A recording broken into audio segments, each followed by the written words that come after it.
Well, let's try and fit in a game of blitz chess. So 2095, good luck. So we've not played before, there's no head-to-head score. Opponent, 81,000 games. Wow, that's one of the most I've ever encountered. I don't know what the most is, but that's a lot. Let's just play pawn up here. Here comes forward. Just go really slow and steady castle, then worry about the game. Okay, now I'm going to jump the knight in, see what he does. I'll take.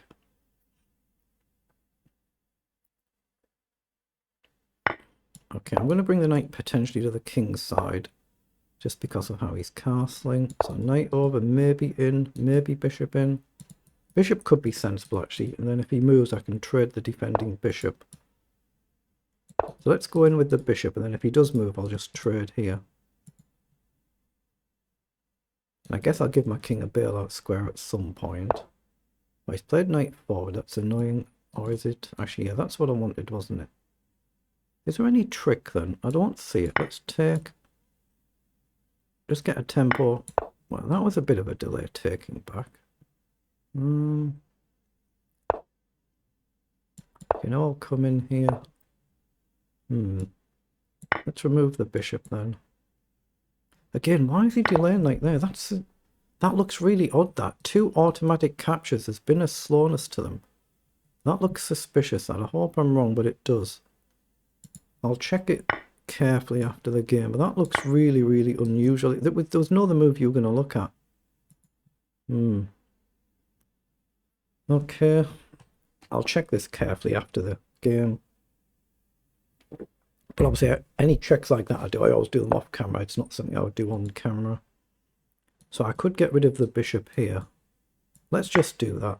Just bail this game out. Just bail out of this one. Let's take here as well. I know the pawn's loose. I'm looking at queen up. I've got queen up here. That's probably more sensible to pin the rook and try and just come across here. Now I can check he goes back. Let's just play rook across. I might be wrong, of course. It might be nothing. There was 2 moves where they're essentially automatic captures, and they took a little bit of an unusual delay. I mean, maybe I could have gone for a pawn there, actually. Yeah, maybe I could have, but I'm just going to try and push it forward and break open here if I can. So here, takes, rook takes, probably no good for me. Let's play queen up, actually, and threaten a move like rook up. Then maybe triple stack if we can.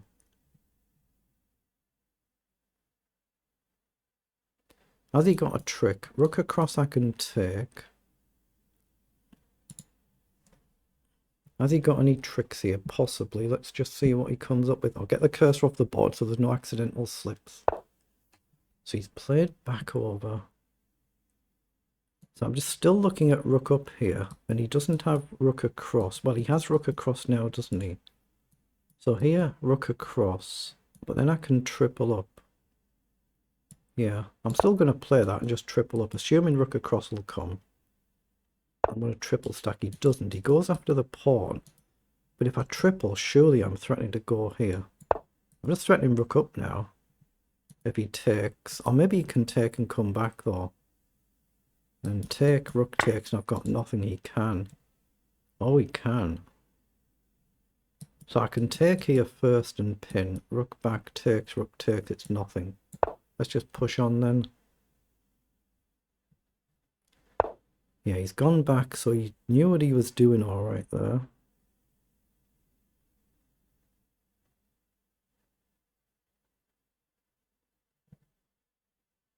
Actually, I think I've got rook forward here anyway. Because he can't take me, because then I do come up with an effective pin. I'm going to look at queen here. Wow, he's found that as well. He's finding everything. So queen here. I think it's still a move though.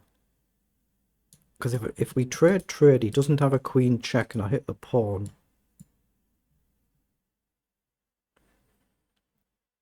But I'm threatening to take the rook, maybe queen to g3 or something. I'm hitting the pawn as well, of course, but the king's what I'm going after, so he's counter punching. So now if I take, can he take back? I don't think he can. Queen takes, queen takes. No, I don't think he can. He might have to check, but then I just step up. That looks good. Looks it anyway. If he takes here, I can take with a check, which is important. Then if he takes back, the rook would hang. So he's now out of time. He takes the rook. This is where I thought I'd take here, but he is out of time now. So check, king up. Yeah, just go with the rook and step up. Again, there's a delay there, taking back, wasn't it? Just looks a bit unusual. It might be nothing, it just looked unusual. Let's just see what it was in engine speak. But it was a pretty decent game at our level, trusting everything was all fair and above board. So it was 34 moves, but they're the move times for both players. So let's request the analysis first. It could just be that some players are just a little bit slow with the mouse or something. It could be nothing. It could be nothing, of course. Also, we've been level or better most of the game, but we've got a blip here. So the figures were 80% versus 83% accuracy, CPL 4746. So let's just have a quick flick through. But this is where the game changed, round about move 27 and then onwards. So yeah, they were the move times. So let's just look for the moves I wanted to look out for. So here was one, wasn't it? That was a, well, that wasn't one of the key ones I was looking at, but that was 6 seconds to take back. Yeah, this was the first one, wasn't it? Yeah, 3 seconds to take back there. What else are you going to play? But it's like 3 seconds to take back. Maybe it's nothing. Let's see what the other one was as well, which was around here, wasn't it? If that's 3 seconds as well, it could be a sign of something. Let's hope it wasn't. Yeah, so I should have actually played rook across here and not taken. Yeah, it was. That was 3 seconds as well. I thought I'd seen something just look a bit unusual. That's what it said on the clock. Maybe it's not precise. I'll have to check this a little bit more detail off camera, but it looks a bit unusual when you've only really got one move you're going to play, but you play it 3 seconds to do it. But there could be a reason for it. Opponent could be recording the game like I am and just explaining thoughts and ideas, I suppose. Yeah, b4 was a blunder. I should have just taken the pawn there. And this was a mistake. I should have gone to d4 instead of d6, but the same principle to try and triple stack. So this is still level. So here, what should I have done here? I should have played h4 here, apparently. Just hang the pawn. Why is h4 the best move there? Because again, if I take, pin, you've still got rook back. h4. I don't understand that one. Let's not spend all day looking at it, but from this point, I was trying to get to a decent position, maintain a decent position, but get our opponent's clock down. And here the time was virtually up, so okay, that's a technical blunder. It's just take about. Our opponent was down to 2 seconds. I was aware the time was virtually out, so again, it's a free pawn there, just a technical blunder. Not bothered, I just wanted to win the game, so it is what it is. So at our game, though, trusting everything was all good and above board, then that was a pretty decent game at our level.